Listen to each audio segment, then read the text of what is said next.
কোনো কিছুতেই আমি শুধু আর আহত হব না। যে নদী জলের ভারে হারাতো প্লাবনে, এখন শ্রাবণে সেই জলের নদীর বুকে জলাভাবে হাহাকার দেখে আমি আহত হব না। সবুজ সবুজ মাঠ চিরে চিরে কৃষকের রাখালের পায়ে গড়া দুপায়া পথের বুকে আজ সেই সরল সুন্দর সব মানুষের চিতা দেখে আহত হব না।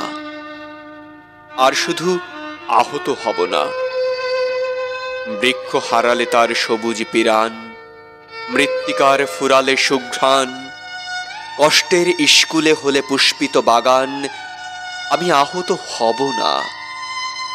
পাখি যদি না দেয় উড়াল, না পড়ে আগুন, অদ্ভুত বন্ধা হলে উর্বরা ফাগুন, আমি আহত হব না।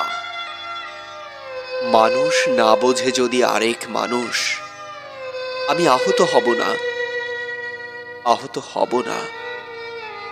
কবিতার কসম খেলাম, আমি শোধ নেব সুদে ও আসলে। এবার নিহত হব ওসবের কোনো কিছুতেই, তবু শুধু আর আহত হব না।